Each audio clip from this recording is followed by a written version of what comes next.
Oh wow, we are live. Hey, we are on time. Hello everyone. What's up? I don't think anyone's tuned in yet, but for those there, all right, some people are starting to come in. If you're watching this pre-recorded, hey, what's up? If you're watching this live, hello. Thank you for joining us. We this is gonna be a good one today. We have Sarah Levinger with us, my good friend. Hey. Sarah Levinger, one of the smartest people I know in the space. Well, we already got some comments flowing in. It is great to be here. I am still on vacation, but I am thrilled to be getting to spend this little bit of time with you before I go take a dip in the pool. Just rub it in, Barry. Then, just rub it in even more. And then in the Caribbean Sea. Okay. But Almighty man. It's a lovely day here. I was gonna say it must be nice. Yeah, being on vacation. God. Yeah, getting ready before the course launches. Before the course launches on Monday, so I got to get going. Hey, Colby, good to see you, bud. But yeah, while everyone was getting in here, if you can tell us anything you want about your meta ads creative strategy challenges, any interesting thoughts that you have or questions you have maybe about creative psychology, I'd be very impressed and surprised to see any specifically about that topic, but that'd be great to see, and we can maybe comment on some of them now, and we'll otherwise save some for the Q&A later. But yeah, you've got me, Barry Hott, longtime Facebook ad nerd, been doing this kind of stuff since 2008. I love Facebook ads. I do media buying, creative, all that. I wish I could know how many people here have never heard of me before versus how many people are like, yeah, Barry, we know. We know who you are, Barry. Yeah, we know who you are. Please don't introduce yourself anymore. And then this is Sarah Levinger. And if you don't know who Sarah Levinger is, who Sarah Levinger is, who I are. If you don't know who Sarah Levinger is, I don't know what you're doing, where you've been. One of the best accounts to follow on an X, Twitter, whatever we're calling it, or LinkedIn for sure. I mean, if you're a marketer and you're particularly in D2C marketing, you'd be a fool not to be following her, subscribing to all of her content, joining her community. But yeah, Sarah, tell us a bit about yourself. If you don't know who I am, that is totally fine. I don't know who I am most days, so it's common. I am what we call a psychology-based marketer. So I use psychology, apply it to paid advertising, landing pages, emails, customer service. Luckily, psychology kind of applies to everything, but in particular, I am an educator, a consultant for D2C brands. I also work with B2B SaaS, but it's predominantly e-commerce. E-commerce has my whole heart. I love it over here. There's something about paid advertising that's just fast and kind of outrageous. And I just kind of love it. I can't get enough of the energy. Yeah. So I've been doing marketing for 17 years. I've been in media buying, paid advertising for about 5 now, 6. Mm-hmm. So yeah, sweet. It's been a good journey. Awesome. Yeah, we got some more. It's great to have you on, Sarah. Always a pleasure to get to do this. A pleasure. I mean, a real treat for our audience to get to see this. Because you and I have had many good conversations before, and it's always, I think I said this with Dara the other day, it's just a treat to get this stuff recorded, especially to do it live, with the drama of being live, and who knows what can happen. But but it is just fun to get our real authentic selves on here and just get to chit chat and kind of disagree about some stuff. Hopefully, I don't know if I'll have much to disagree. I think I'll have more questions. I think I'll have more questions today than usual, because I think you said a word before. And I was like, I don't even know what that is. When we were getting ready for this call. That's on purpose. On purpose. Yes. Yeah. I mean, it's totally fine. I think disagreements in this industry is actually kind of important because it challenges me to do you actually know what you think you know? But it also helps expand people, challenges, disagreements. It's important in life, as long as you are kind. Be kind, everybody. Yeah. Well, there's too many people in this industry who take a challenge as a personal offense, or or they couldn't imagine being questioned themselves, or they couldn't dare question themselves something. So how dare you question them? That so it's kind of wild. So I think the people I generally interact with don't act that way. And I certainly don't. I love being questioned. I love being challenged. And you're someone who I've loved being challenged by, and I've enjoyed challenging. So Yeah. But you have that East Coast vibe. I'm over here in the Midwest, Yeah. Colorado. Like, please don't be mean to me. And Barry's like, why do you think that? And I'm like, Barry. Yeah. My wife I have is to like toughen that. up a little bit. Yeah. Toughen it up. I had to get my Dyson vacuum repaired. I think this is a relevant story. I had to get my love Dyson Dyson. vacuum repaired. Me too. That brand is amazing. Continue. I love my vacuum, but they're also like a nightmare to get fixed when they break. They really are. Like I just fixing need a the car, basically. Yeah, but worse, I need the trigger to be replaced. I was like, surely that's easy and quick. And like I was like, but I looked up the YouTube video. It was like 45-minute thing. I was like, nobody got time for that. So I found a local like appliance repair, vacuum repair shop, and I brought it. And as soon as I walked in with the vacuum, this guy was like the most Brooklyn Italian stereotypical dude. And he was like, I do too. I dearly love this kind of thing. About those like people from like Boston, kind of Brooklyn area. I'm like, oh, you're amazing. But he came to me so hard and fast, like just with like immediately in the door. He was like, it's going to be $195 just to look at the thing. Okay. And he's like, I just want to be upfront with you. I don't want to waste anyone's time. I was like, my guy. Thank you. I love you're my kind of guy. He went into a whole thing about how like so many people are like thrown off by him, and he's like, I don't get it. I was like, my guy, you are my kind of guy. I'm from New York. All I want is what you just did. Don't waste my time. Don't waste. I was like, all right. I was like, why is it $195? And he explained why. I was like, okay.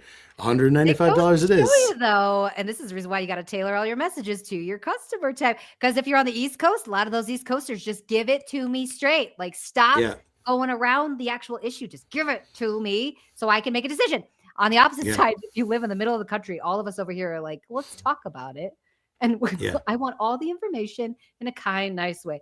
Tailor your messages, guys. Interesting. I love that use case. There's some psychology in that.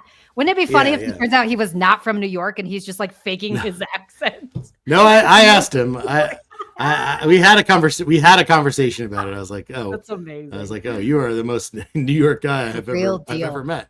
Yeah. I wish it were me. I want to be from New York. Yeah, it helps. It really does help a lot of things. It does. But yeah, again, we had 100-something people. Looks like maybe tuned in here. Yay! Great to see. Hi, we everybody. love to see it. Hi everyone. If you're just joining us, let us drop a comment. Let us know where you're joining in from. Let us know also if you have any questions. You can either drop us some questions for later for our Q&A, or just tell us any like creative strategy challenges that you have. And of course, stick around for later. We have a special offer for if you stick around until later. Definitely worth sticking around for. So please do. We got some. Let's see, Ireland. What's up? I want to say I wish I was in Ireland right now for the Foxwell founders meetup. Shout out Andrew Foxwell and the Foxwell founders. But I'm in Mexico on a beach right now, so I'm not going to complain about not being in Ireland. I'm in Mexico. I can't be there. That's a bummer. Yeah. Okay, Barry. Good. But it is a bit of a bummer. All right, Vancouver. What's up? Good morning. Having breakfast over there, I guess, in Christie. Boring Oakland. Oakland's all right. Bay Area. You guys used to have a baseball team. That's sad. That's sad. That was amazing. It really is. That's sad. Oh god. North Carolina. Come on, Colby, raise why did up. I think you were from South Carolina? I had it in my head that you're from South Carolina, but nope. I didn't remember that. North Carolina. It's beautiful there. North Carolina is like one of the most gorgeous states I've ever been to. I really like it over there. I don't know if everybody agrees with me, but I think it's gorgeous. I don't think I've spent much time. I think I've just been really. I'm getting more and more used to like the South, like Southeast Florida, Virginia, like nice. North Carolina. It's beautiful over there. We got Kenya. We got someone from an island. We got someone from an island called Linkedin. I think it's pronounced. I've never heard of that. Sarah, I can't tell if you're. You crack me up. I can't tell if you fell for my joke. There. I fell for it for like half a second. Then I was like, wait, what? LinkedIn. Yeah, LinkedIn. LinkedIn. And of course, New Jersey. Hi. Good to see everyone. All right, well let's enough of pandering to the to the viewers here. No, it's great. It's great to have everyone. What's up from Brazil? Oh, love to see it. How hot is it in Brazil right now? Malaysia. Oh, we got a real international gang here. This is awesome. Okay, cool. So again, I'm Barry Hott, longtime Facebook ad nerd. I'm a media buyer / creative guy / anything to do with growing your business, growing your anything with anything around advertising, specifically meta advertising. I also I advise a performance creative agency called AdCrate. I do some consulting for lots of clients. I do some media buying on my own for a few clients.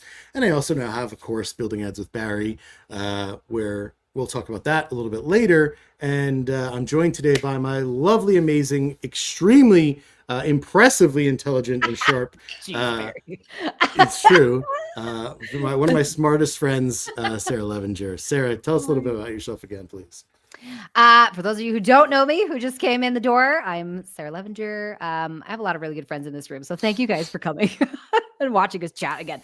I'm basically a consultant. I use psychology to help brands usually tackle their acquisition issues. So cut costs, boost sales, captivate the masses. I do a lot of trainings and teachings specifically around how to apply psychology to your brand. Because luckily, like I said, psychology applies to everything. So I hope we can get kind of deep into some psychology weirdness today, because all I want to do is talk about psychology and get paid to do it. So yeah, I created my dream job is what I did. It's great. Nice. I love talking to you about that stuff. But that's not what we're talking. We're not talking about your job today, Sarah. True. We're here to talk about 5 psychology tactics for winning meta ads. Mm-hmm, So, Sarah, I'm gonna pass it over to you. Where do you want to get started? Okay, so do you want to talk about the psychology tactics first, or do you want to talk about those 2 questions that you should ask before you get to the psychology tactics? We can go either way. Let's do that. Yeah, whatever you'd like, Sarah. I'm here for you. I think it's important when we start talking about acquisition and ads in particular. Sure. So obviously, you do a lot of consulting with AdCrate. I freaking love them over there. Done some trainings with them. That team is just real smart. They're just smart cookies. So shout out to AdCrate. Thank you. But I will say half the reason they're good at what they do is because they use a lot of psychology, whether it's known or whether they just like naturally have talent in it. And there's 2 things I think we should probably talk about from the start. When you create ads and try and acquire new customers, there's basically 2 different things I always ask at the very beginning before we get into like actual production. And the first one is almost always, what's the emotion that we are triggering? So if you've heard Sarah talk a lot, emotion, psychology, the underlying like subconscious needs of your customer are probably one of the most important, if not the most important piece of the ad. And that happens before you get into production. So when I'm talking about emotion kind of lives on a spectrum, right? So we can have very, very intense emotions or ones that are just kind of like sub-level. We can also have a wide range of them, anywhere from like sad, mad, angry, all the way to like rage, irritation, annoyance. So when it comes to like, which emotion should I use in my ad to acquire customers better? We have to understand 2 things, basically. We have to understand the valence of the emotion, which is... That was the word. That was the word. And you were like, what? Huh? Valence of the emotion and the intensity of the emotion. So we're going to talk about... What is valence? Tell us more. So valence has to do with basically how the emotion feels. Does it feel good or does it feel bad? So positive valence comes down to like pleasant emotions like joy, pride, relief, right? Like pleasant things. And then negative valence is more about like the unpleasant emotions that we feel: fear, shame, frustration. Oftentimes in ads, I see wide spectrum like away from each other. For some reason, marketers tend to go one way or the other. We either go real positive, like aspirational marketing, which is just like, you can do it. This is going to be great. We have everything you need. It's going to be life-changing. Or we go real negative, like, you have been dealing with this forever and how dare you? And like, it's time to change. We can't do this anymore. So marketers, I implore you, if you do one thing this week, type into chat and say, chat, teach me about valence. Specifically because this is basically an emotional thumbs up or thumbs down. Where you are on that spectrum, though, will drastically change how people respond to your ad. So again, high valence, just as like a repeater, as a refresher, high valence is pleasantness. Low valence is like unpleasant things. Now, the trick is what we want to do is combine valence, how the emotion feels, with intensity, right? So intensity, like we said, has to do with like how much of that emotion you're feeling. So when it comes to intensity, high intensity is going to be obviously stronger emotion, rage, euphoria. And then low intensity is going to be mild emotion. So it's going to be more like contentment or boredom, those type of things. When you combine these two together, the valence or how it feels with how intense it is, then you can start to kind of direct the language better. So everybody keeps asking me constantly, what should I say in my ad to get someone to buy? This is the most common thing that I constantly get. What should I say? I don't care what you say necessarily. I care more about how you say it. So I could tell Barry, your beard is fantastic. Yep. But that's kind of boring. Like it's real low level valence, low level intensity. I love that you caught a picture of me doing this. Yeah. Low level valence, low level intensity. Or I could tell you, Barry, your beard is the best thing I've ever seen since literal Zeus era. I have never seen anything so freaking magnificent. I need to know everything about it. Tell me everything about your God level beard. That is intensity dialed up. Same message. Nice. Your beard's nice, right? Same exact message, different levels of intensity.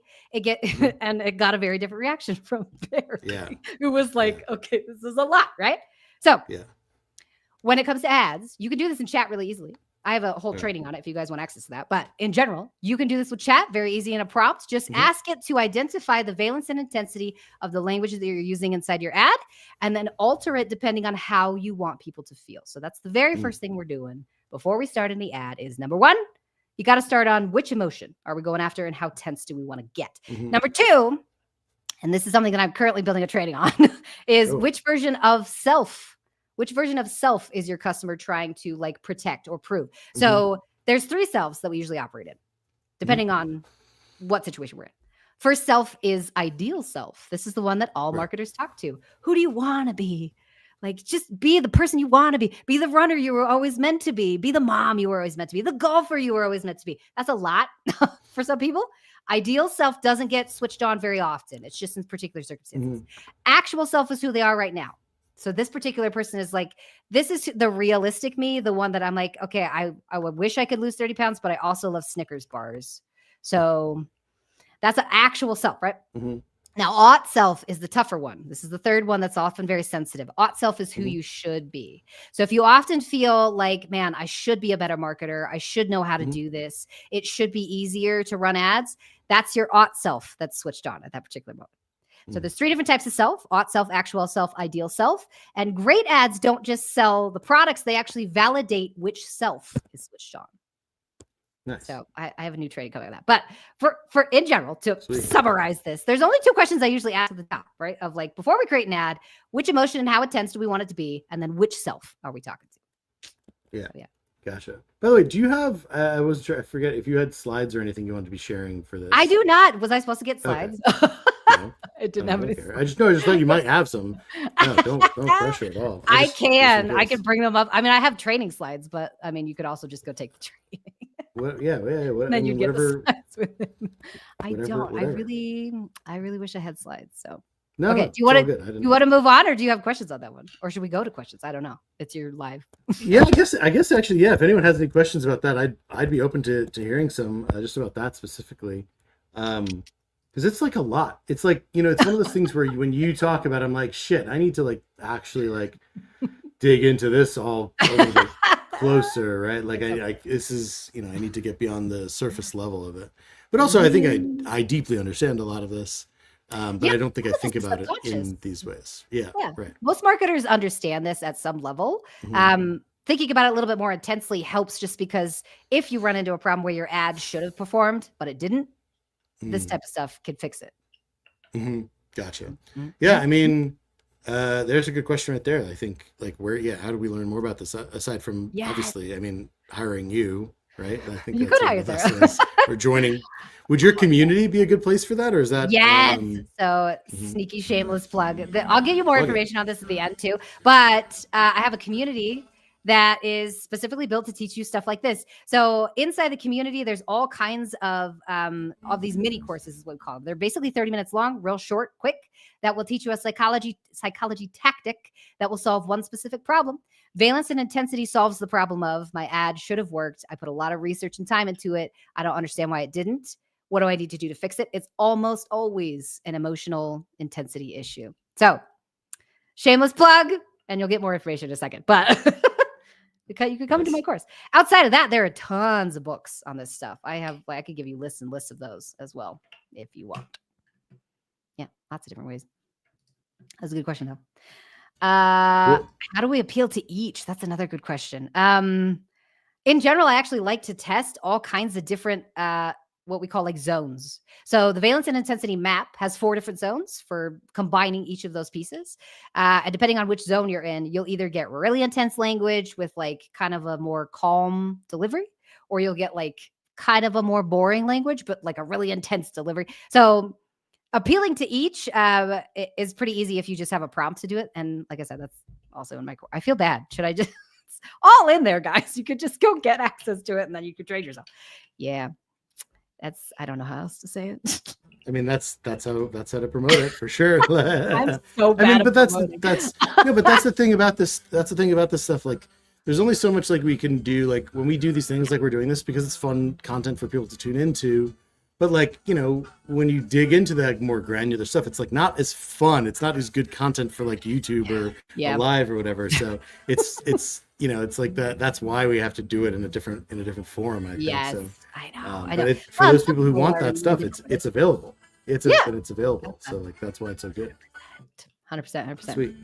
By the way, can you hear music on my end from my mic now? Okay, is that from like behind you? Yeah, the music. I cannot control it. The speaker just turned on. I just sent them. It's not that loud. It's just like fun background music. Okay, I like it. I hope I don't get a copyright strike. We'll see. It's kind of nice though. I kind of like it. That's hilarious. All right, sweet, great. Okay. It gives the Mexican vibe here. We're good. All right, keep plugging away, Sarah. Okay, all right. So we went through the 2 questions that you should ask, all about valence and intensity, and then that second question is who you're going after, which self, right, is switched on, ought self, actual self, or ideal self. The next, I have like 5 psychology tactics that I layer on top of this so that each emotion gets its own attention, right? So behavioral heuristics, or like mental shortcuts, can give us a lot of boost when it comes to increasing the performance of our ads. A lot of people already do this. So even if you don't know what a heuristic is, or if you've never like applied psychology in any way, you're already doing it, whether you know you are or not. If you're using social proof, that's a heuristic. It's a mental shortcut for humans. Humans have a lot of these built in. They are universal. So they've studied this across the globe. Humans from basically everywhere, all taking pictures is making me nervous. All have the same like heuristic level. I don't know. I can't hear you. You're muted. You're live on a video on YouTube. What are you nervous about me taking a picture? I don't know, because I'm teaching and you're like, this phone just comes up from the bottom. It's like, okay. I'll turn my video off. Okay. So anyways, back to what I was teaching.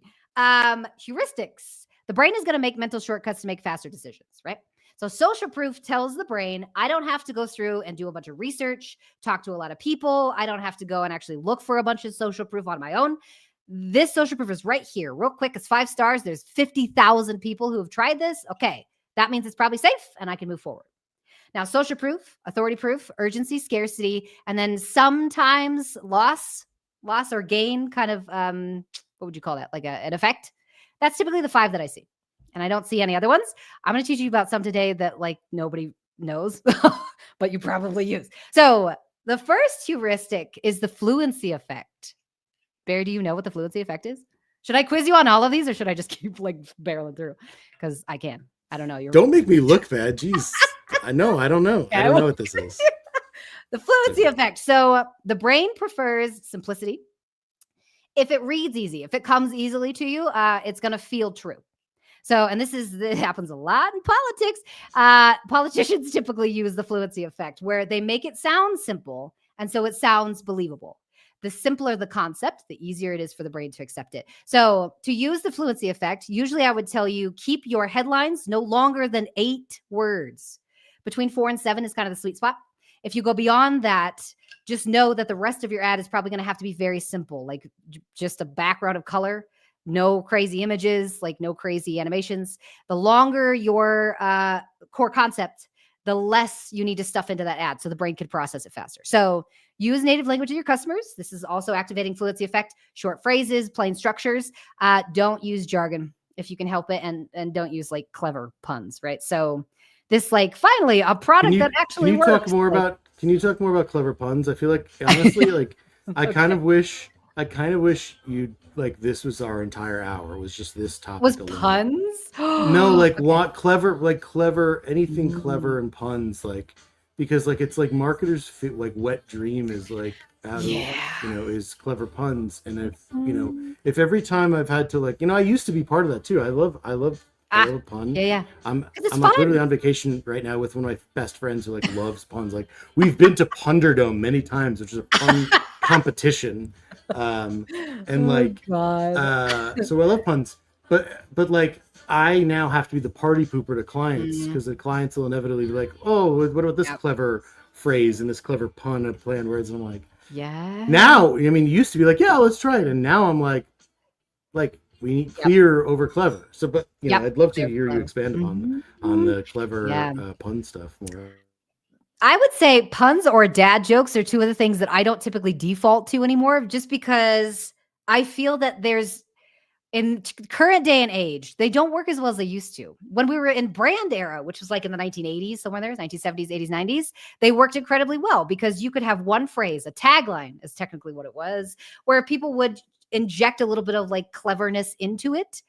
Think like Mr. Clean, right? Those type of brands were built on one specific phrase that communicated some sort of a core message for them. Some people went crazy complicated with it, some people went simple with it, but taglines were big in the 80s and 90s. As soon as we started to get into social media era, people had to process so much information because processing anything from a computer, I mean, that's the information coming into the brain that the brain has to decode, process, and understand is massive. I mean, it's freaking billions of terabytes of information. So once we got to social media era, it became less effective to use clever things, predominantly because the brain doesn't have time to sit here and figure out what that message means. So on acquisition level in particular, I tend to default towards clear over clever. It's not always the case. The further you get into the brand, sometimes you can get more complicated, but I haven't seen a whole lot of benefit from it.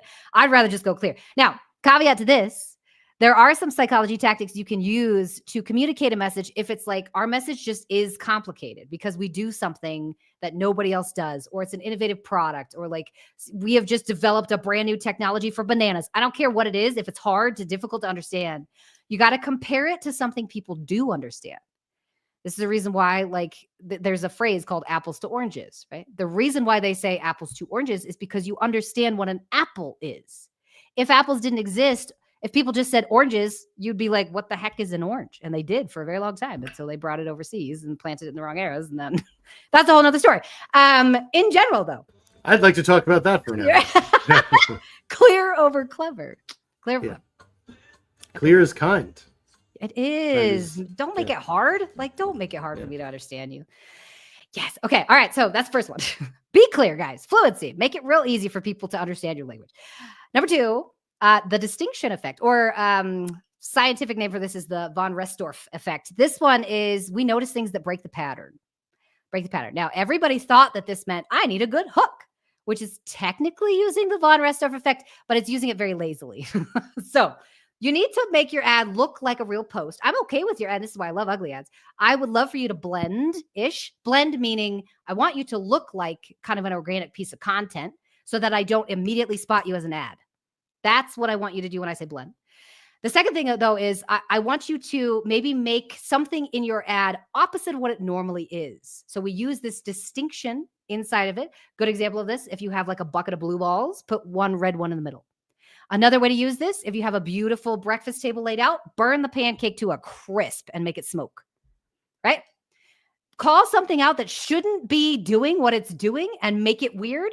And then kind of describe what you're trying to say from there. The von Restorff effect is just distinction. We got to use something that's not normally like that so that people will stop and look.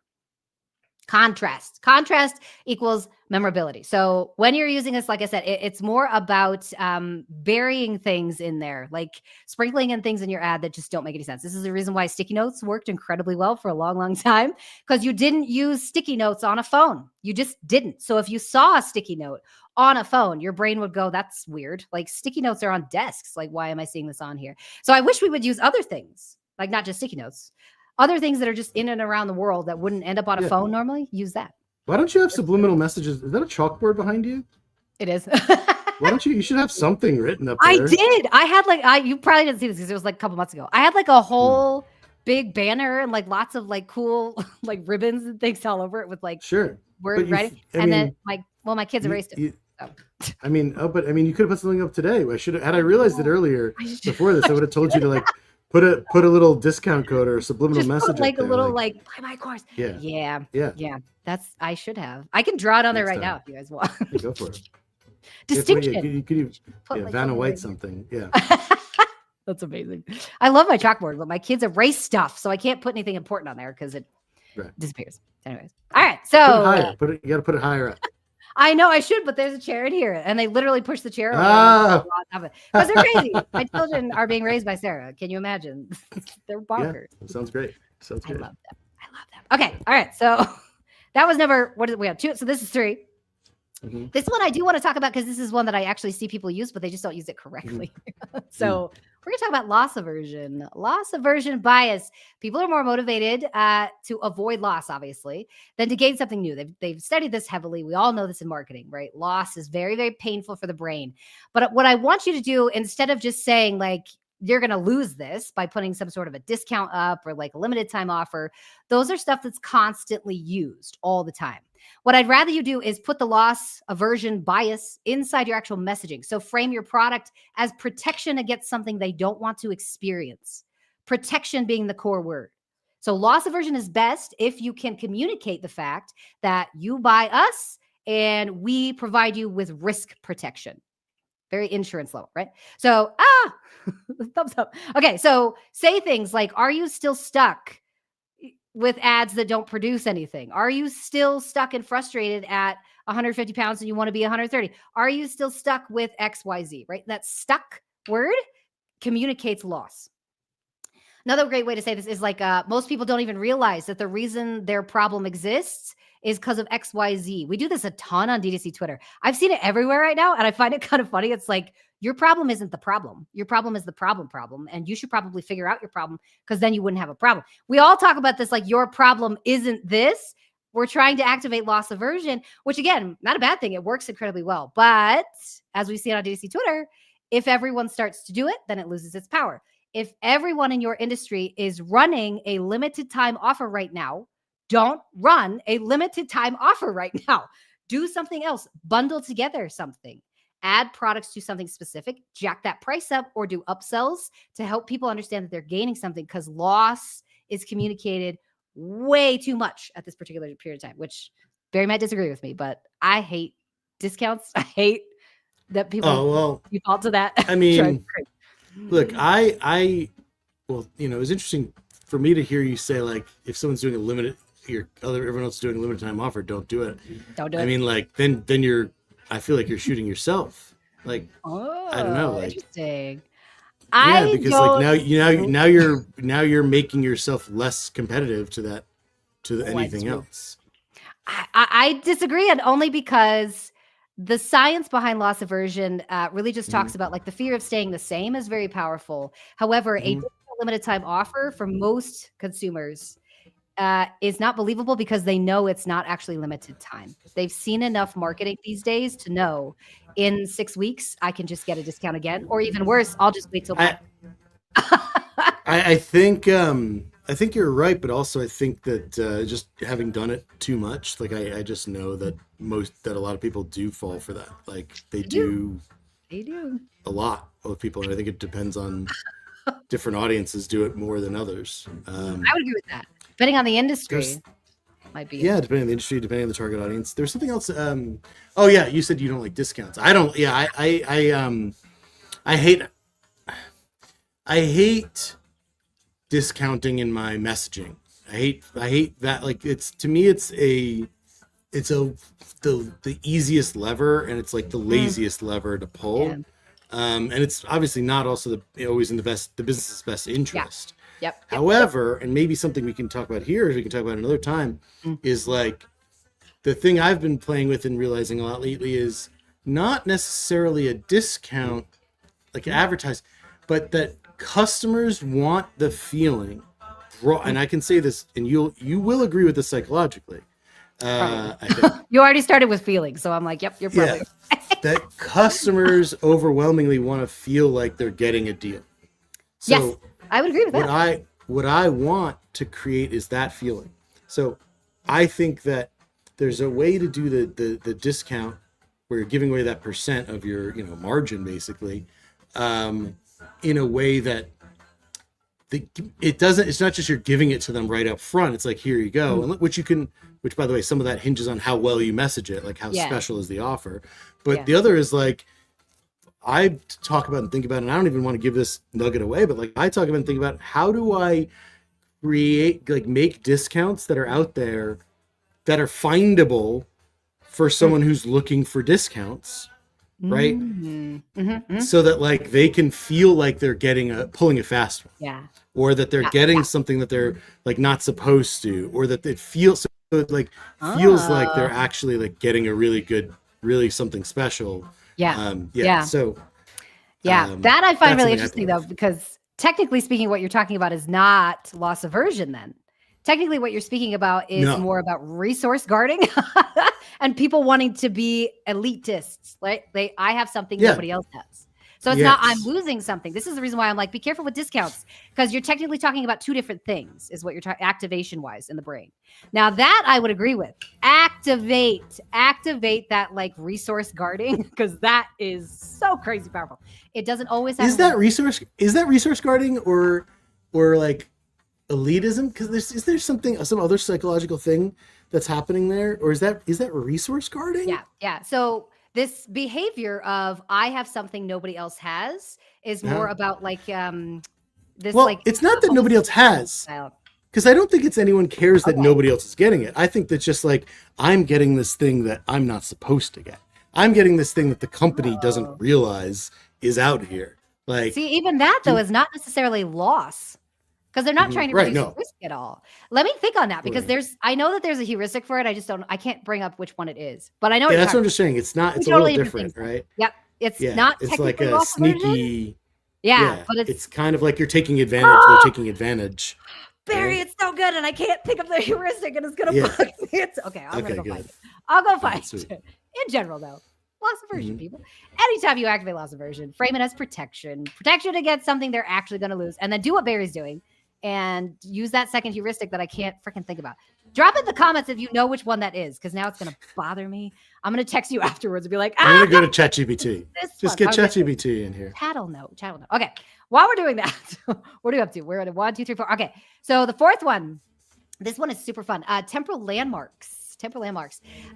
Behavior change kind of spikes at fresh starts. So when you're doing any sort of advertising, sometimes I will purposefully tell people, hey, it's Monday. It's the beginning of the week. Like, do you guys want to buy something? Sometimes we'll say, especially if you're in health and wellness, this happens every year in January. New Year, New You is a temporal landmark. It tells people something is about to turn over. New chapter, the leaf is about to fall, like whatever it is. This is the end of the year. It's time for you to start like working on your behavior again. So anchoring on time is incredibly helpful. Start this week before the holidays. Get this in. This quarter could look totally different. Quarterly is really great if you're in B2B or in SaaS. But what you want to do is make the future feel closer. This is the reason why almost every insurance brand on the planet is doing their marketing completely incorrectly, because they're using a temporal landmark that's vague. Vague insurance messaging drives me crazy, because humans are terrible at context. We can't tell you at all what things look like unless it's next to us, right? We have pictures stored in our brain of things that we've interacted with a lot, but the future is not something that we can usually picture very well. So a lot of insurance companies will say things like, protect the future, guard your children's safety from whatever's coming up, like protect yourself from mayhem like me. That was actually a totally different mental heuristic that they used. I think that was, what was that? Oh my God, my brain.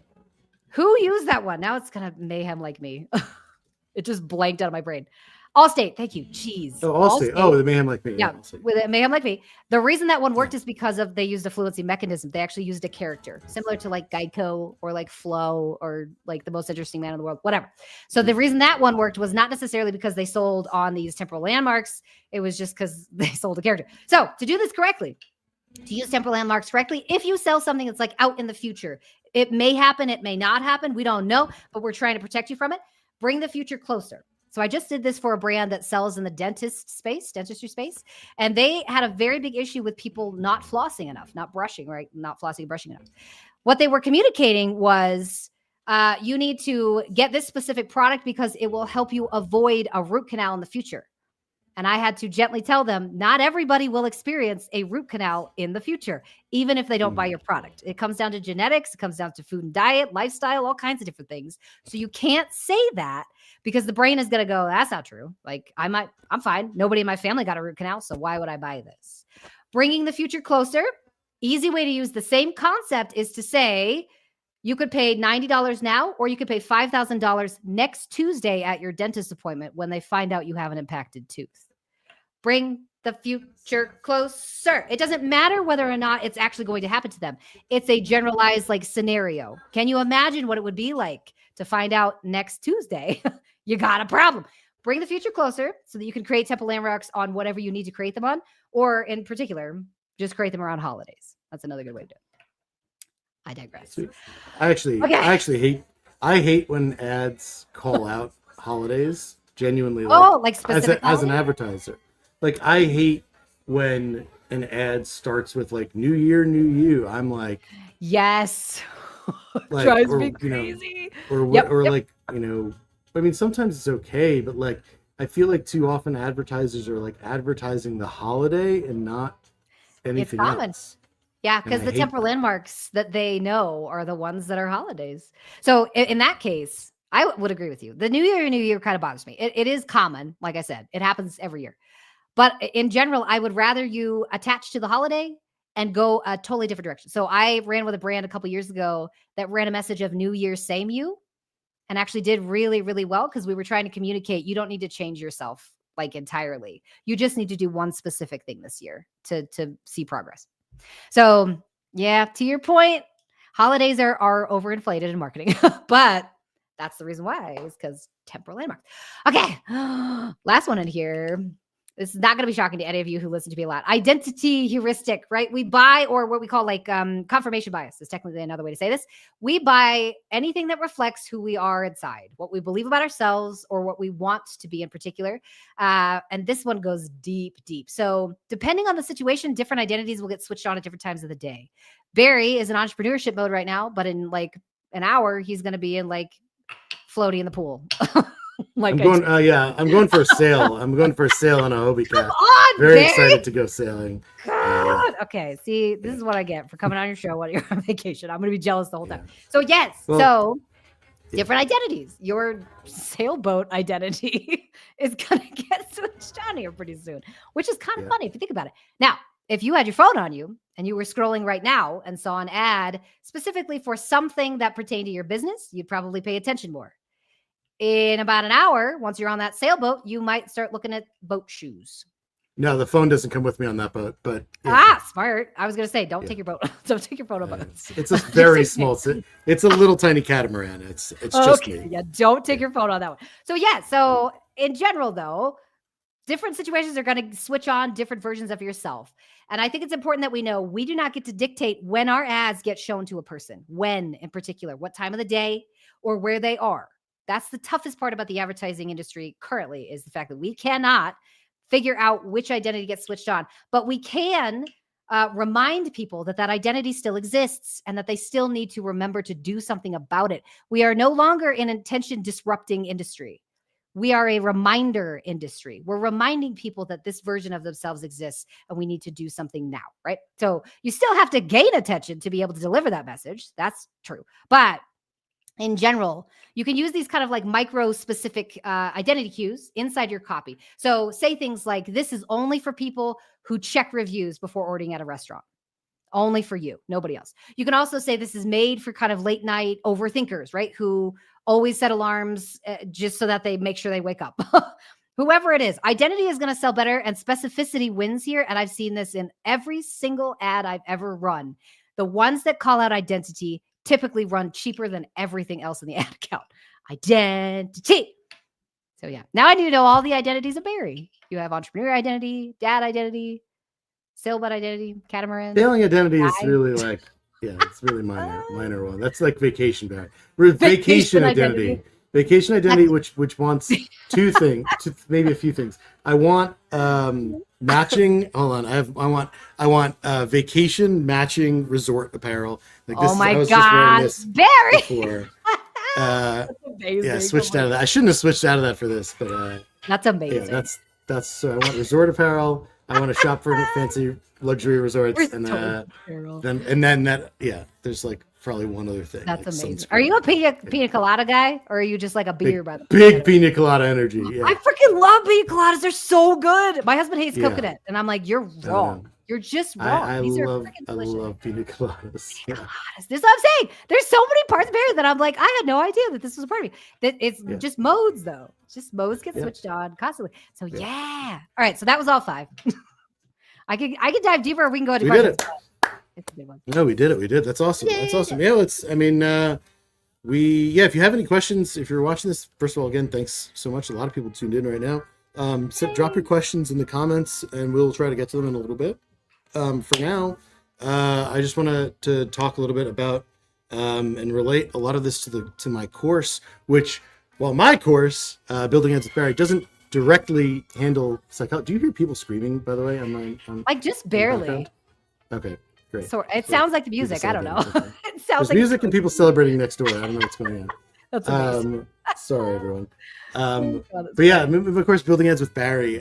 We don't cover specifically creative psychology, but we do cover is how to make things that make people feel. So, which relates deeply to the deeper psychology stuff that Sarah talks to. And we talk about like really just empathizing with the consumer who's consuming your ad. We talk about empathizing with the creators who make the content that your audience consumes. So if you can empathize with who your consumer is, and you can also empathize with who makes the content that they like to consume, that's what this course is largely about. And then the third empathy part, which is the weirdest one to think about, is how do you take the consumer part, the creator part, and then meld that with empathy for the algorithm, empathy for the system that's running the ads, and try to understand systematically what are the system's motivations, and systematically what are like Meta's corporate motivations.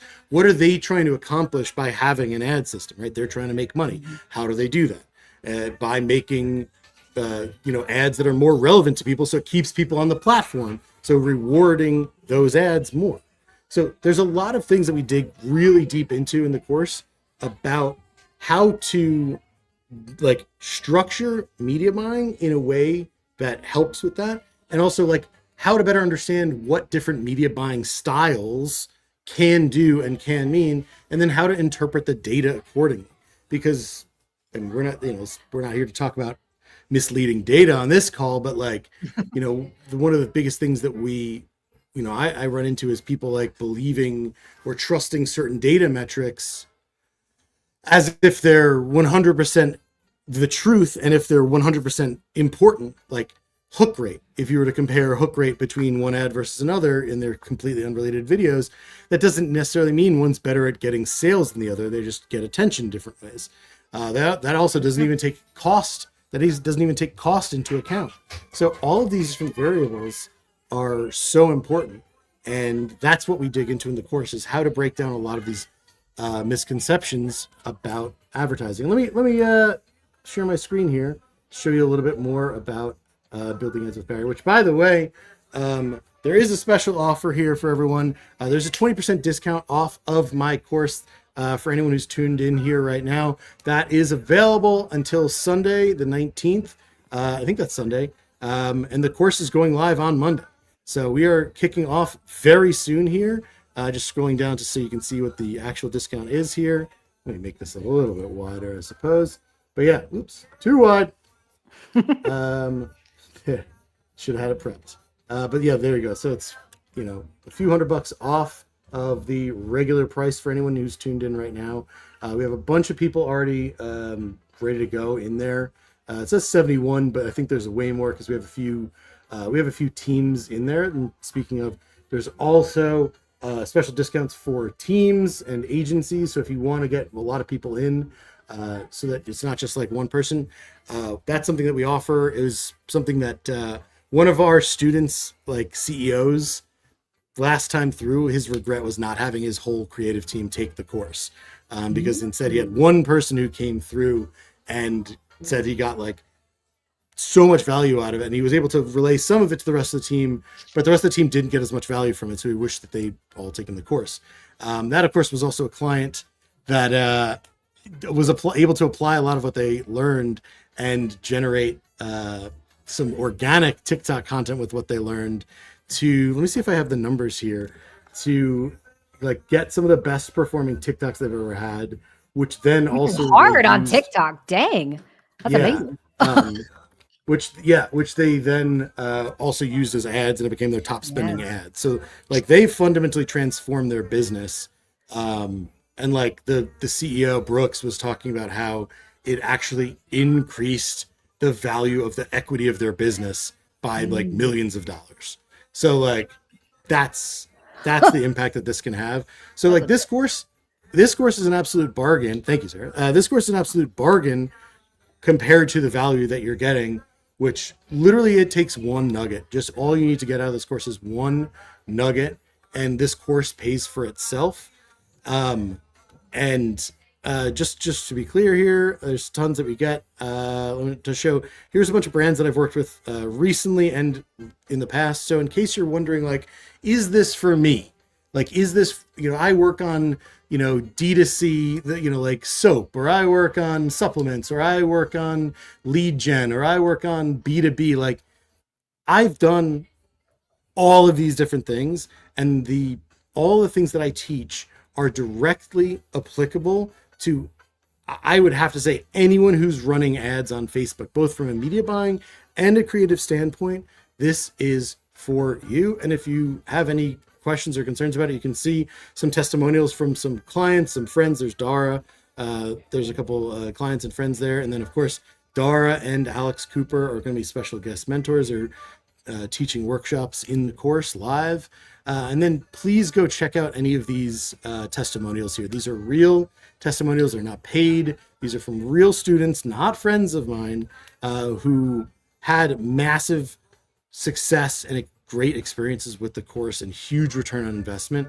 Please go read these. And like, I don't want to tell you to go like bother these people, but like, go reach out to some of them. Like, if you want, if you're curious, like ask them, like, is this real? Did you really experience this? Go for it. Like, genuinely, I encourage you to. Here's our friend, Colin.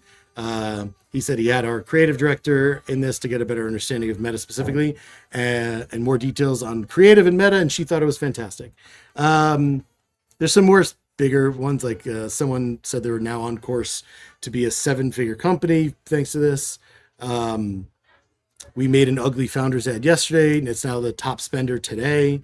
Its ads made during this course are now the number 1, 2, 3, 7, and 12 top spending ads. Thanks, Barry and team, for the education. So like, there's so much in here. I don't know how this wouldn't make sense to anyone who's watching this right now. If you're doing anything related to Facebook ads from a creative perspective, a media buying perspective, an analyzing performance perspective, you're running a business, you're running an agency, or anywhere involved in anywhere near any of those things, this is for you. In the first week, you get access to the pre-recorded, there's a bunch of pre-recorded material, so you're going to get access to week 1.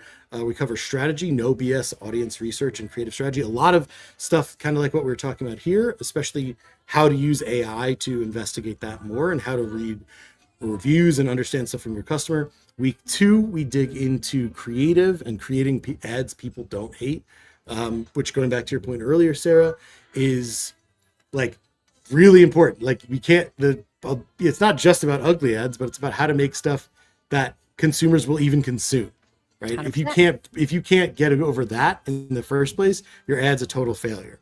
So, that you have to get across that gap. And then week 3 is the most exciting one, I think, for everyone, is the media buying.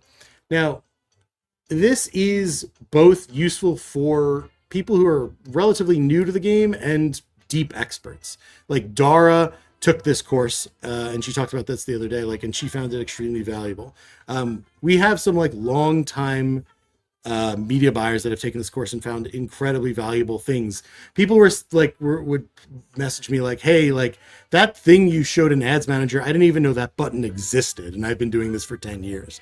And I was like, yeah, that's so like, I have a ton to share. There's just an absolute ton that you can learn from me. I've been training people in doing this for many years. And the breadth of experience that I have in Facebook ads is hard to match. And this course is particularly unique in terms of that I'm not just teaching you like, here's the cost, you only use cost caps and only use this campaign structure. I'm teaching you like, here's what I do. Here's why. Here's how you can implement that for yourself. Here's what happens when you don't. And here's the other ways that you can use these principles and foundations for your business as best you can. So it's really more educational. It'll help you understand also why some gurus out there tell you to only use cost caps in a certain way, or tell you to only target in a certain way, or tell you whatever. And in this course, there's nuance. It's just full of nuance and like breaking down into the nerdy, nitty gritty stuff that makes everyone question the things that they've been doing, question the data they've been seeing, and better understand what actually makes things perform incrementally. And then week 4, we tie it all together with how to optimize everything. So we take everything we put together about audiences, creative, media buying, and we bring it all together and tighten everything up so that you are like doing things like having good naming conventions, right? Like that's really boring, but like making sure that you're naming things properly so you can intuit unambiguously what's going on. We explain like why you would target in certain ways. We talk about like how to take everything to the next level, how to iterate, how to optimize, how to keep going and keep making it better. And yeah, that's it. Here's the schedule. We're kicking off on the 19th is the kickoff. And then we have live Q&A and workshops every Thursday for 4 weeks. And then the capstone certification. So there's be a project at the end of this and you can actually earn a certificate, and I'll review that project to see if you've done enough to earn the certificate. It's pretty exciting. We had 5 people earn a certificate with honors, which got them, they were able to then, with that, they got consulted, like a free call directly with one-on-one with me because of that. So that was really, really fun for them and for me. I had a blast doing it. So yeah, I really don't know what you're waiting for. This, Sarah, maybe what other tactics should I use to? Oh yeah, I remember what I'll say. What I was going to say. So yeah, this is the price for this time through. I would expect that the next time that we're going to run this course, the price is going to increase. This price is higher than the first cohort of this course. It's the second cohort, and we've increased the price. I think this is $500 more than we did the first time because we know the value of the course. We know the value that people got out of it, and we know that it takes so little for this course to pay for itself. So I expect to keep raising the price on this for the next time we run it through. And I don't think we'll be running another one until maybe Q4. Depends. We'll see, depending on when my wife gives birth to our son. So you're going to be a little busy doing it based around that. Yeah, it's the craziest year of my life for sure. But yeah, if you have any questions about this, please, like, I'd love to hear any questions you have about the course here. If any students are here watching this, I would love to hear any feedback. I know that's happened the last 2 webinars I've done. Like there were students just in there listening and chiming in. So that was cool. But yeah, if you have any questions about the course, I'd love to address them. In addition to any questions for Sarah that we just want to dig into around psychology. And then, what was the other thing? Oh, you can also, if you'd prefer, you can email Barry at buildingadswithbarry.com with any questions that you might have that require like more, personal attention. And then Sarah, do you have an offer that you wanted to offer? I do. Okay. I was going to say, can I add something on top of this? Yeah, so let's do it. For anybody who showed up and just hung out with us today, thank you so much. You guys are amazing. Barry's course is fan-freaking-tastic. I've heard nothing but good things about it. I have had no time to go through it yet, but I need to get on this one because one thing, I feel like the more that you can learn about your own job, especially in media buying, and the more you can learn from experts like Barry, the better you're going to get. And obviously, we all have to have like good ways to level up our skills. And it is tough to find good education in this industry. It drives me nuts because I've been looking for this for a minute and I can't find anything like this. So shameless plug for Barry. Secondary on top of this though, anybody who's currently interested, Sarah has a community. I love that I just refer to myself in the third person. Sarah. Sarah has a community where I'm teaching all of the psychology stuff that I actually taught you guys today. We're going to be dropping frameworks around this type of stuff inside the community. Mine exists on School right now. I don't know if anybody's used School. It's pretty good at this point in time. But for you guys, I have a special offer, $97 to start. You guys can just jump on in there and get to learning specifically the psychology side of paid advertising. So you still got to have all of this basic knowledge, this stuff, this foundational work that Barry's doing is critical, very, very important.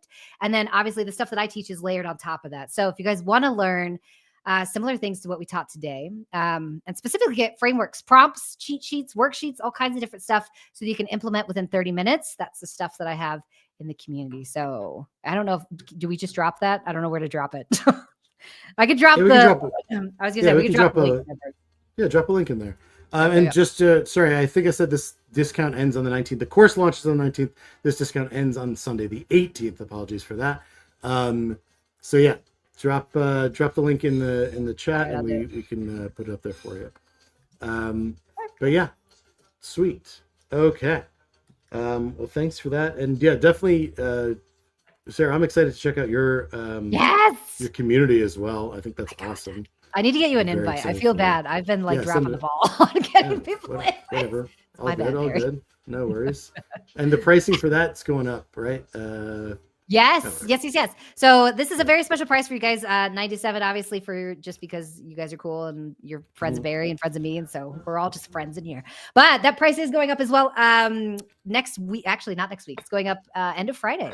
We're increasing our price. I had to think about that. So yeah, I think 5 p.m. on Friday, that price is going to go up by $100. And it is a community, obviously. So monthly, yeah, I would get in now because at this point, I'm like, we're getting to the point where we're getting a lot of members in the group. And so I'm having to kind of slow it down a little bit because I want everybody to get really targeted one-to-one like community access. So yeah, we're slowing it down as fast as we can because it's going crazy over there. But yes, please come in and join us because this is all I want to do. I just want to teach psychology for a living, and I'm lucky I get to do that. So awesome. Well, there you go. I thought so. Well, yes. Oh, thank you. I'm so glad. People are in there. They're loving it. It's super fun. Love to see it. Yeah. And then I'll just add, I have it up here on my screen. Like one of the, like, there's just a ton of, in addition to like the value of the course alone, you also get access to my $1 billion ad account audit template, which is where the doc that I use to like audit ad accounts with all, like every single facet of an ad account that matters. Like go in there and check it, like check through it. It's extremely valuable. It's something I actually use for my audits, for my deep dive audits. People find that extremely valuable. We have ad crates, Notion templates. So ad crates, the performance creative agency. There's some really helpful nuggets and just really, I mean, they're templates ready to use in there for your business or your agency. I have a bunch of templates of my ugly ads in Figma, a brainstorming worksheet, which is, I feel like this one sounds less exciting. This is very useful and valuable if you're ever running a brainstorm, either internally or externally or whatever it is. You can actually even run it with AI, which is kind of neat. But just a framework for you to be able to get down to the best new ideas that you can using the brains available to you. You also get access to my foreplay board, which I update with new ad inspo. And then lastly, you just get access to the priceless, my custom metrics and custom column view that I use in Ads Manager, which is super useful and valuable. And one of those things, like if you don't already have a good column view in your Ads Manager, I would tell you to go take the time to build it yourself, or when you join the course, you'll get that access to that from me for free and see exactly how I like to look at my ad accounts. So yeah, that is that. Let's shift over and we can talk about, we can answer some questions here. I love questions. These are my favorite. Yeah. Let's go to this first question here from Ben. If Ben's still tuned in here. what is a I'm dead. what does a copywriting process start with? You just sit there and rip headlines first. Then do you jot down what copy would be needed to support the headline? Then what to get to the final? Mm. I like that Okay. question. Oh man.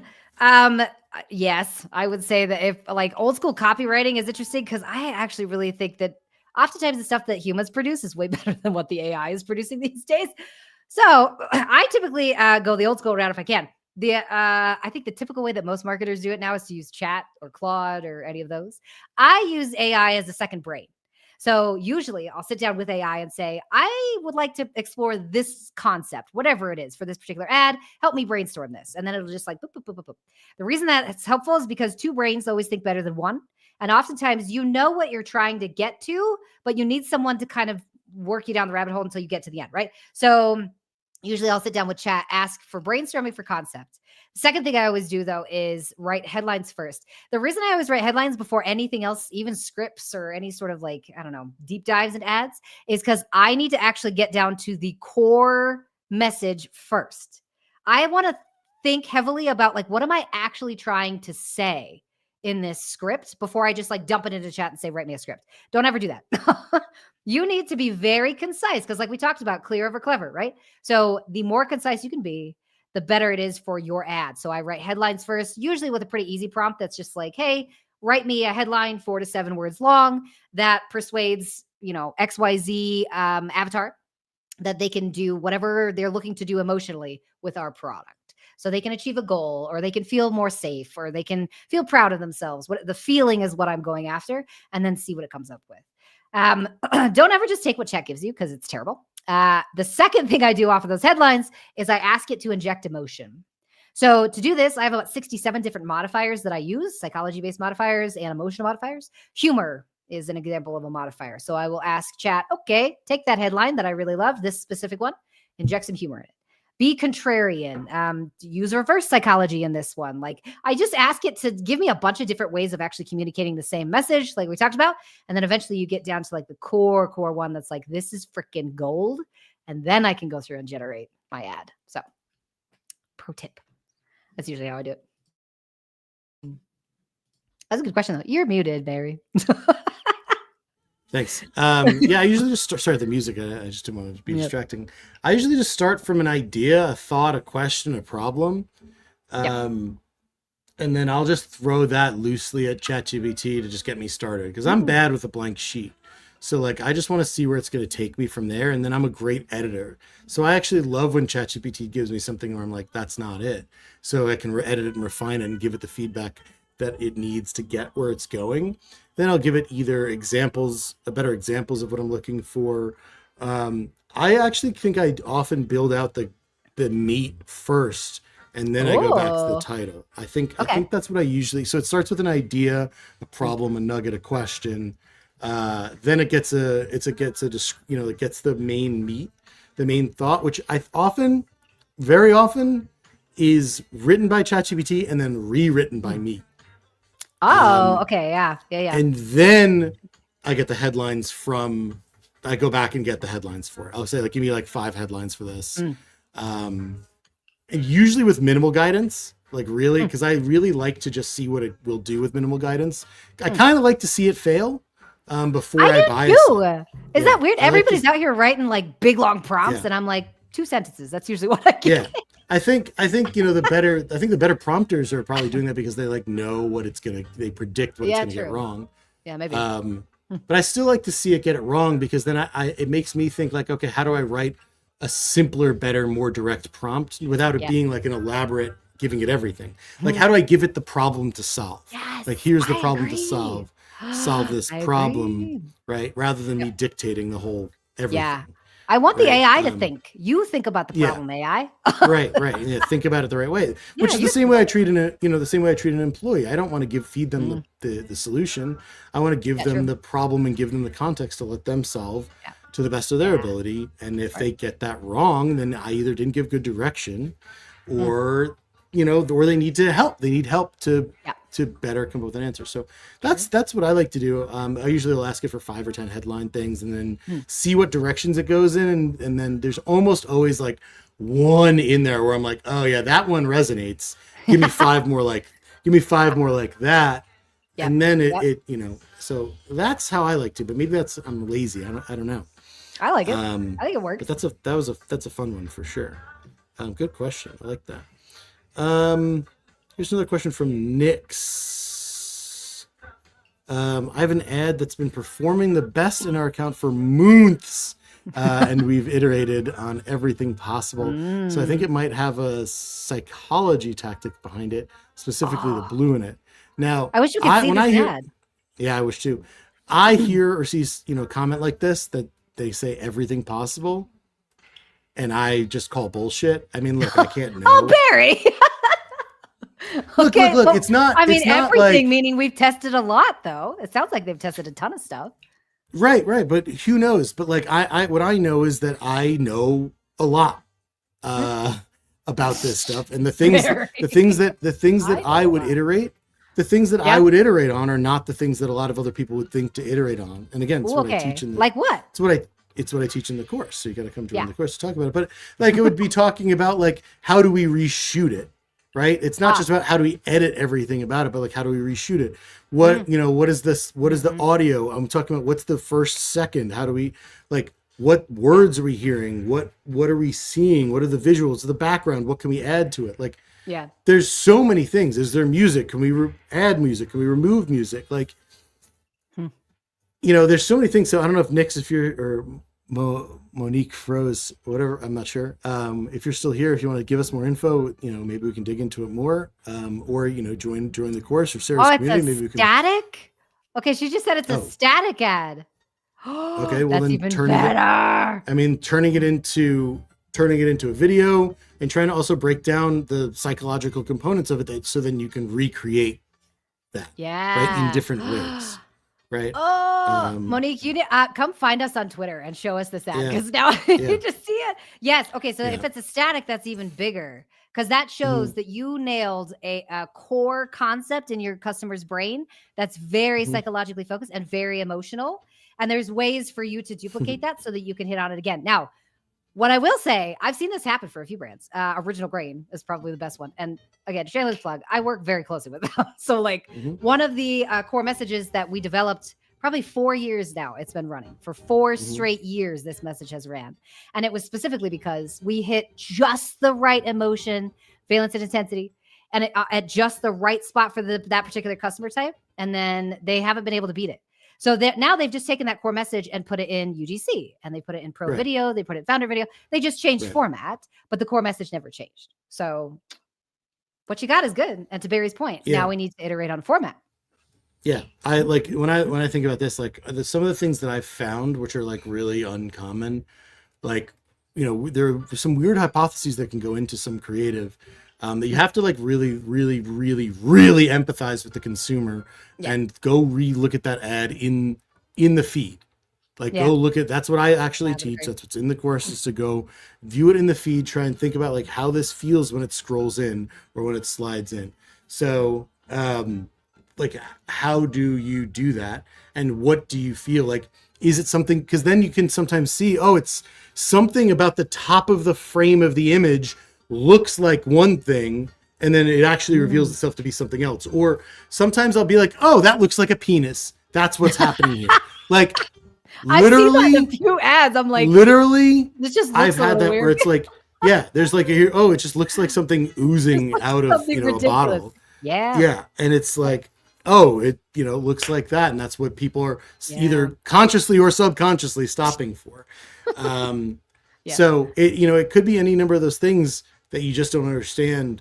One thing that a lesson I learned, I usually don't give this tip away for free, but like a lesson I learned about a flower company I was working with was we started using pictures that we got from their delivery drivers. I noticed that like they had an organic picture on their Instagram. I was like, where'd that picture come from? Why don't we, the ads team, have access to that picture? And they're like, that was from one of our delivery drivers. And I'm like, okay. Do you have more of those? And they're like, do we have more? Sure, we have thousands. And I was like, excuse me?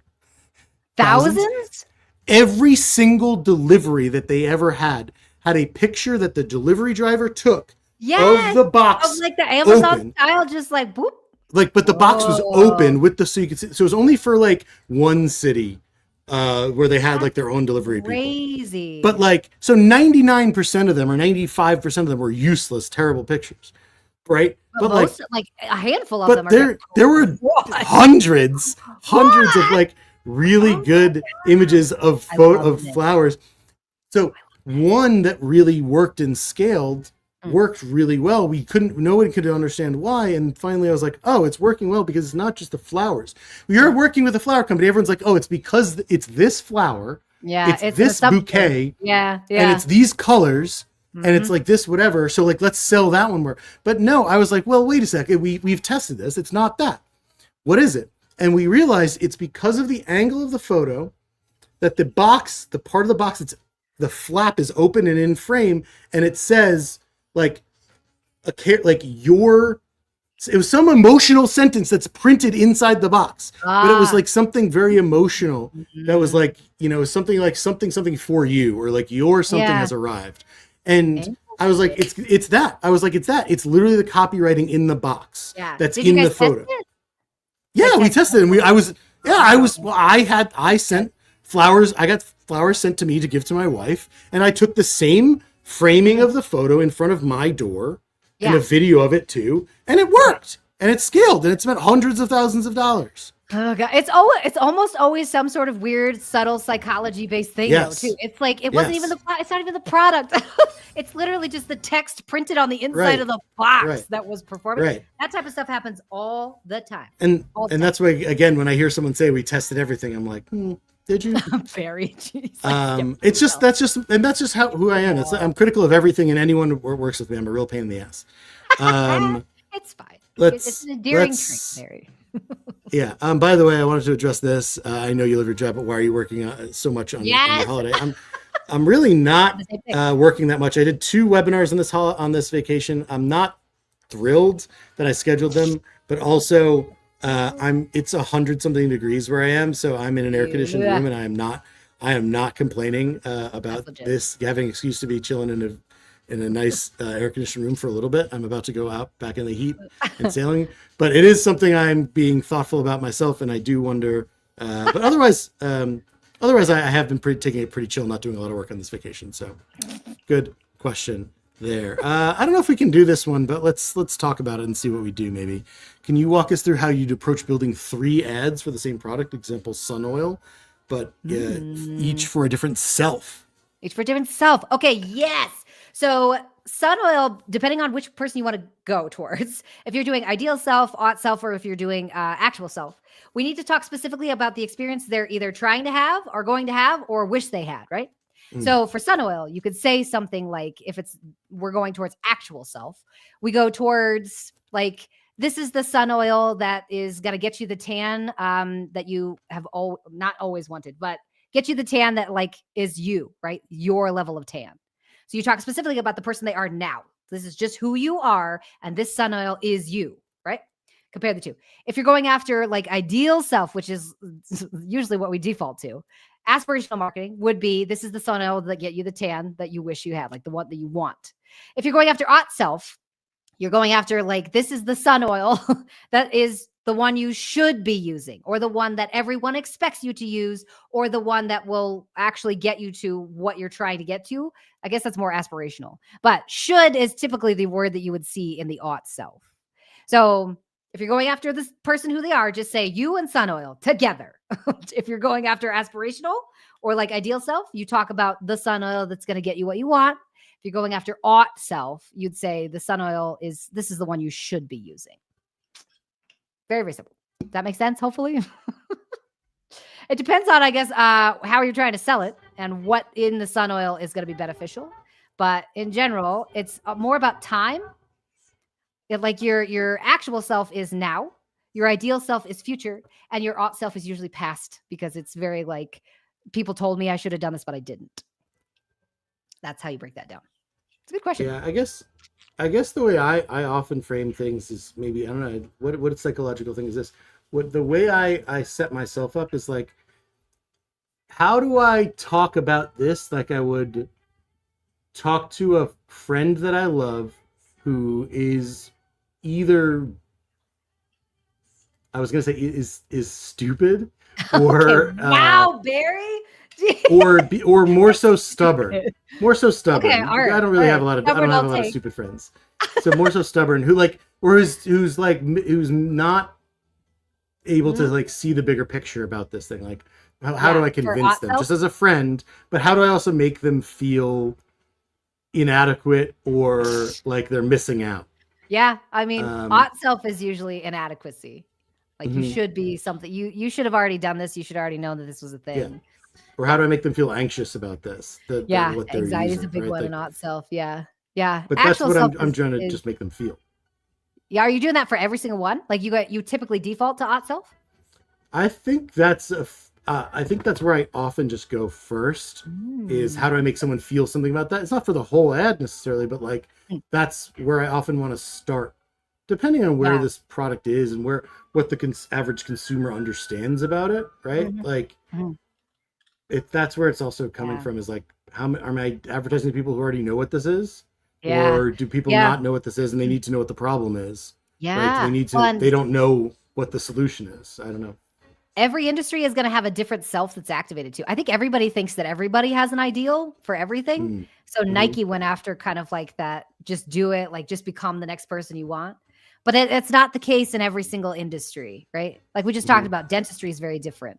There's no like ideal self in dentistry. It's now or past is basically who you're talking about because nobody goes into the dentist being like, I'm going to be the person who has no cavities and everyone will congratulate Well, me for having yeah, but no there's a lot of cavities. future self stuff. They scare you about grinding your teeth, right? Because that'll make I your know. teeth bad in the future. They scare you about your gum damage. They Yeah, scare you about they like try any to, other yes. tooth. Like But they're so, not like that's a talking lot of to future. ideal self. They're talking to ought self. You should care about your teeth. Mm. You Hmm. should be careful with X, Y, Hmm. Z. So dentists are talking to ought. They're not talking Hmm. to ideal. Ideal Hmm. is like you're going to become someone better. The future is yours. Like get it now. It's very future focused. Right, Dentists are right, not right. saying the future is yours. They're saying you Hmm. should feel better. Like why did you do that type of thing? So yeah, Yeah. this one's hard. Like sun oil in particular. I'd have to work with chat to see how we need to direct it. But in Yeah. general, yeah. There's 3 different ways and they all talk about time. It's just about like who you're thinking about, which person, which version of yourself is Mm. online. It's an interesting way to Nice. think about it. I have been testing it a ton and I'm having so much fun with it. Sarah's Yeah, extra though. nice. So I Yeah. I By just the way, like extra. little shout out from Maxwell Fenn. What's up, Maxwell Fenn? Love to see it, Hey! dude. That's awesome. Thanks, bud. Sweet. Let's see what else we got here. Yeah, let's talk about this one. Sarah mentioned something about bringing the future to Mm. you. Can you explain that again? I missed it while at the office. Maybe just give us like a 2 minute Yes. or 1 minute version. Okay, yes. So when we're talking about temporal landmarks, is what we're talking about. Bringing the future to you means don't talk at me vague. Don't say anything like someday in the future, this might happen to you. So you should buy our product now. Someday in the future is so abstract for the brain. The brain it really does think in grids and it thinks in Right. lengths of things, right? That's why we have rulers and we have watches and we have clocks and things like that, because vagueness causes the brain to just discount it and be like, I can't think about that. It's too vague. So when you are trying to bring the future to you, instead of something that might happen in like 6, 7, 8 months, we need to talk about something that might happen next week. So this is the reason why personal trainers will often say, don't try and lose 100 pounds, try and lose 2, because they're bringing the future you, which could lose 100 pounds, much, much closer. So next week, we're going to lose 2 pounds. And then the week after that, we'll lose 2 more. That's why personal trainers are as successful as they are, because they use a lot of temporal landmarks to get you to think about something that's closer to you. So hopefully that makes sense. Bring the future closer, people. Closer, closer. Weeks or months is probably as far as Nice. I go. Nice. Sorry. Let's see. How about this? From David Thomas. Do you have any favorite psychology prompts, thoughts, processes to improve an existing ad? How do I make this ad more Yes. blank? That's Okay. great. So I'm going to assume he means like an ad that's currently performing.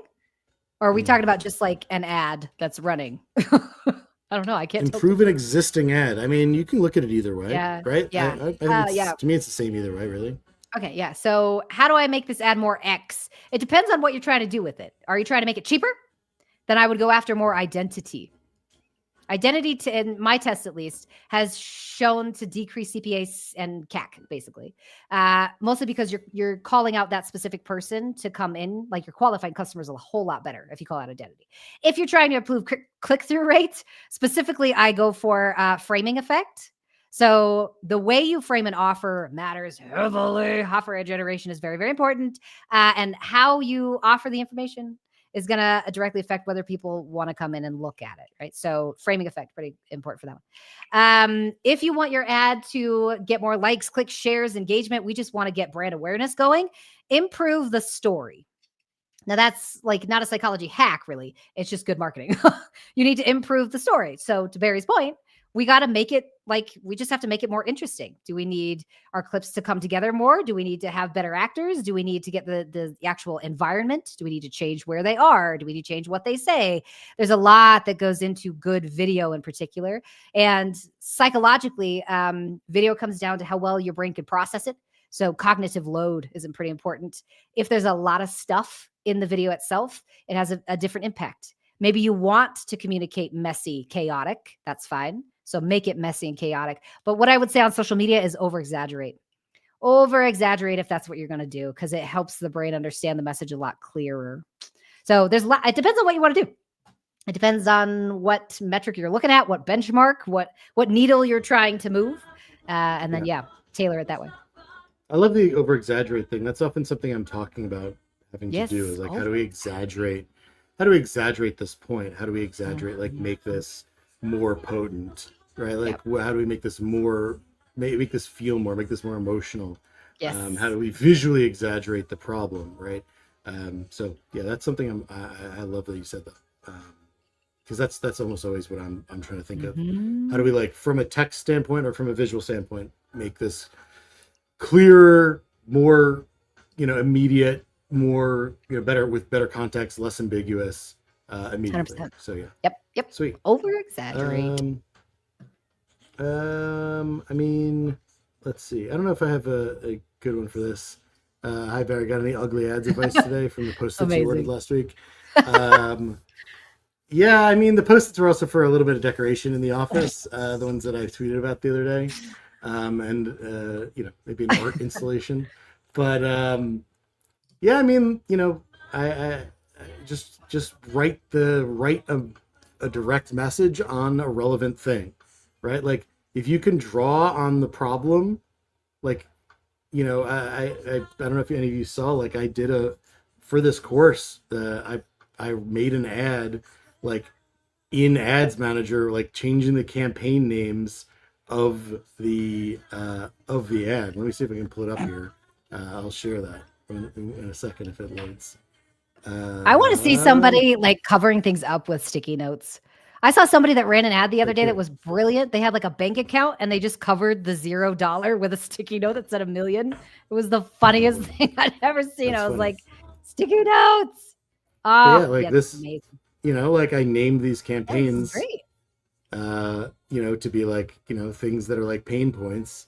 And like, I need to go through and like redo some of these to try a different order, try different, like make it a little bit more painful.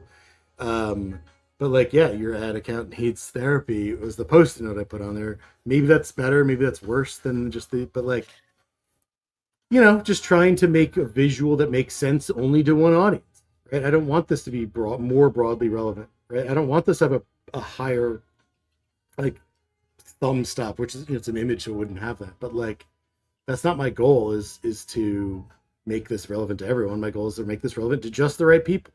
So that's why I'm making it here.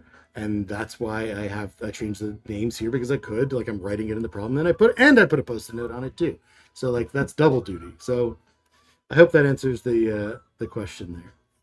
We can. How many sticky notes do you think you've gone through in your career?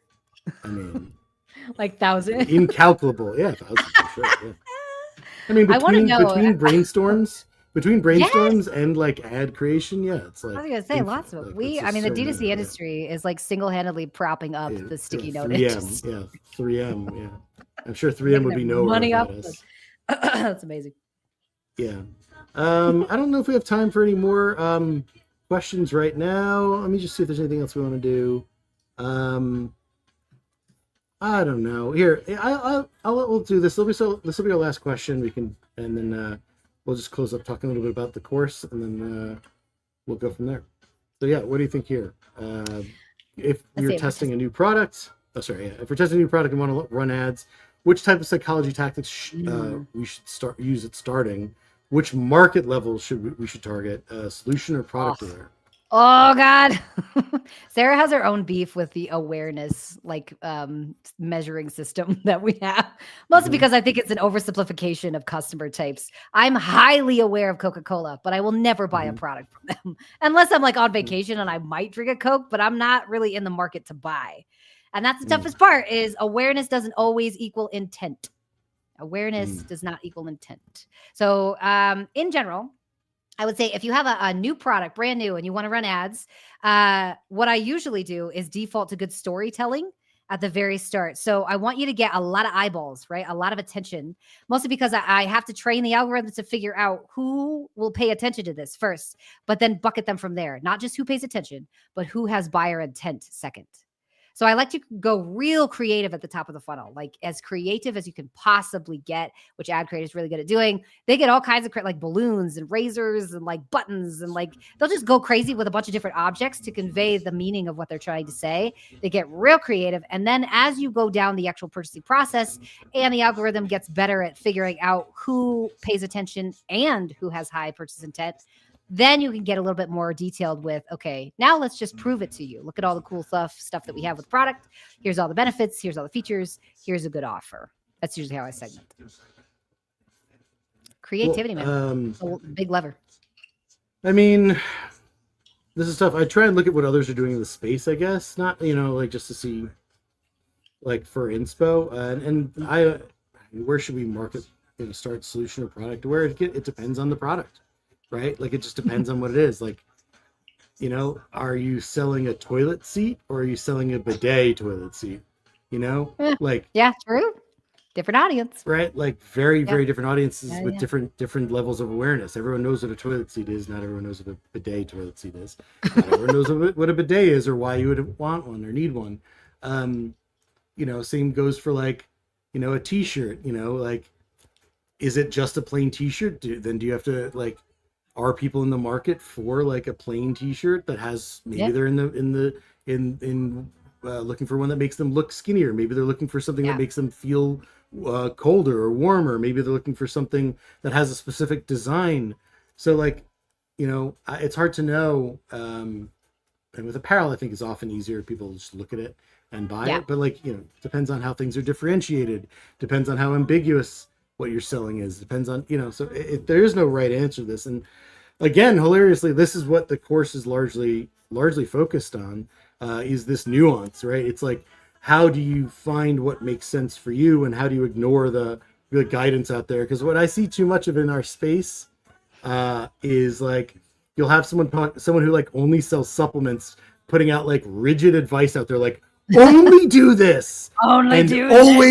Always do this, and it worked for us and it'll work for you. And then like I'll see someone in the apparel industry like copy it and try and do that and be like, wait, this doesn't work. And then the same thing happens. Like the guy selling like, D2C blank t-shirts will say like, oh, this is what only works. Only use like these dynamic catalogs and it'll work for anything, I promise. And it like obviously doesn't work when you're selling like supplements, right? Like it just fundamentally can't. So the course digs into all of these nuances and how to find the right advice, find the right steps for each brand, and also understand what are the real principles that matter regardless of what product you're selling, how to cut right through to your audience, make stuff that they want to consume, and advertise in a way that gets the system to create the most incremental like impact that on your business as possible, like how to actually scale your business and how to not do stupid things that get in the way of scaling your business, which most media buyers fundamentally mess up. So yeah, I'll switch over for a second. I want to share my screen here. But yeah, like I'm just going to play this video about the course real quick, and then I'll remind everyone of the offer, and then see if we have any last notes here. But He is giving away everything. How to make stuff that people actually don't hate. All of the secrets, how we make performance ads. I've had more creative output. So thrilled to be making you more money. He's the make ugly ads guy. Across the board, dramatic, fast improvements. Don't optimize for the lower CPM. He's actually so much more. ROAS increased by 72%, revenue by 90%. He's giving out too much. Are you struggling to create winning ads consistently? Are you confused and misguided by all of the wild guidance that you see on LinkedIn? This is how you do this. And this is how you do this. It's all so annoying. Hey, I'm Barry Hott. Do you remember when Facebook ads were on the right column only? Well, that's when I started running Facebook ads. I'm gonna show you.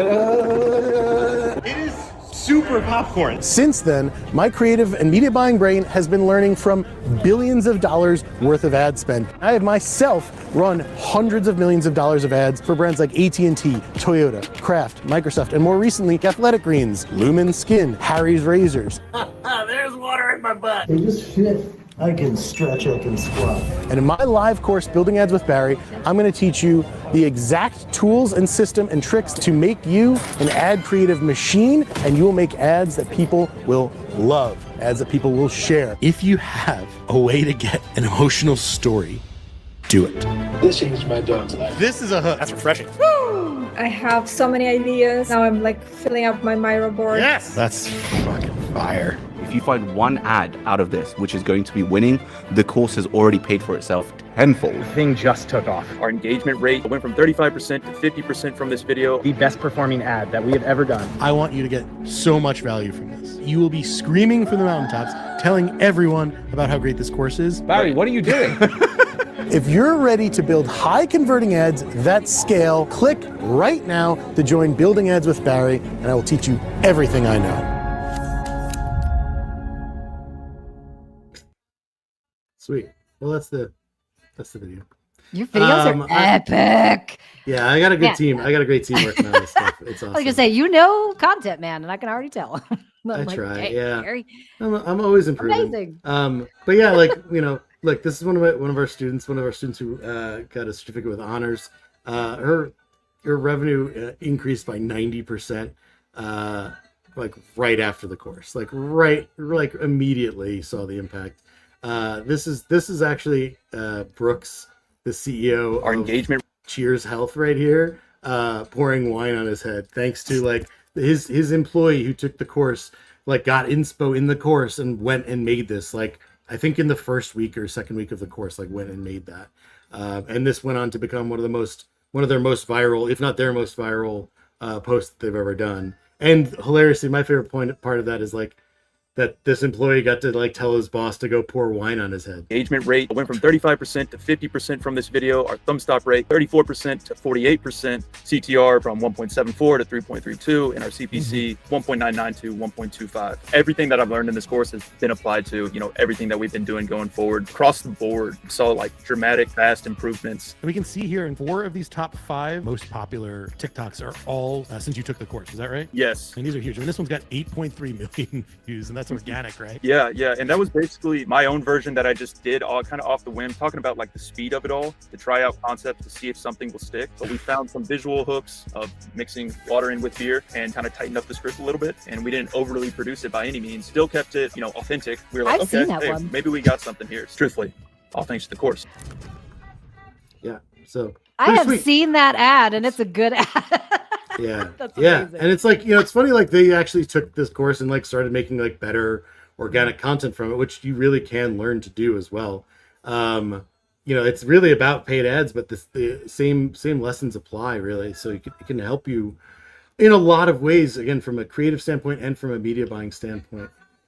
So yeah, this is this is the last webinar we're doing before the course launches on Monday. This is the last discount we're doing. This discount ends on Sunday, this Sunday, May 18th. So if you're looking to get into the course, now's the time. I don't know what you're waiting for. And also in the course, I don't know what psychology that is, Sarah. Jesus, I'm tired. I need to get a pina colada. You're on vacation. We'll give it to you. I know. What piece of psychology is that where that involves me saying I don't know what you're waiting for? Because I say that at the end of every really? ad. It's yeah. I I don't know what you're waiting for. I don't know if I mean, there's probably some psychology in there, but it's a good ender. It's just a really good, like, I don't know what you're waiting for. Yeah, I think I'm trying to make. I think I'm trying to make people feel like they're idiots. Like they're like, what are you doing? Like, what are you? You're activating ought self. Yeah, that's it. See, there it is. You should There it is. get this though, like for realsies. Yeah. Ought self. Barry's doing a lot of psychology here. The last couple things I'll say, it's 20% off. It's a steal right now. There's a bunch of bonuses that you get also from the $1 billion ad account audit template to things like $200 a month off of Foxwell Founders, 50% off Foreplay for a year, 50% off Creative OS. There's a discount on Motion as well for new customers. So like for the right person, this course is free. Basically, like literally you get more in discounts and bonuses than you do just the course alone, which is insane to me. And then if you have a larger team and you want them to join, we have discounts for that as well, including getting like one-on-one workshop time with me with your team. So yeah, it's a really awesome deal. We have a few agencies that are signed up, or teams or brands, I think, that have signed up. So yeah, just smash this button over here to send us an email and let us know if you're interested. But yeah, hurry up because you only got a couple days left, and we are launching on Monday. First workshop webinar is on, or not webinar. First workshop Q&A is on Thursday. So as soon as I'm back from vacation, this thing's kicking off. But yeah, I think that's it from my end. Again, I don't know what you're waiting for. Go get the course right now. buildingheadswithbarry.com. Sarah, any last words? Anything else you want to pitch or remind everyone here?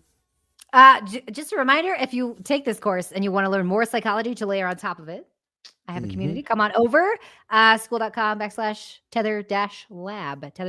But other than that, please come find me over on Twitter. Follow me on Twitter mostly because I just want to talk about this stuff all day long. That's all Sarah wants to do, is just talk about psychology. So thank you, Barry, for letting me talk psychology for a good hour and a half. Nice. My pleasure. Thank you for having us. I hope we get to do this again soon. Yes. And yes, I am going to go be in the sauna in a little bit. I did sauna yesterday, steam, and then I did cold plunge. Although I'm not a cold plunge guy. Barry? Yeah. I'm not a cold plunge guy, but hey, when in Rome, right? Or in Mexico. Yes. Both. Yeah. When in Mexico, but, sweet. I appreciate that. I'm convinced. All right. Well, let's see you in the course. I'm excited. We already had we had at least one person join while we were doing this call, which is exciting. So we love to see it. We had a bunch of sales today already. So that's awesome. But yeah, Sarah, it's been an absolute pleasure having you. We'll chat again soon. And thank you everyone for tuning in. Thanks, everybody. And hope to see you all in the course. Thanks a bunch. Bye. Take care. Bye.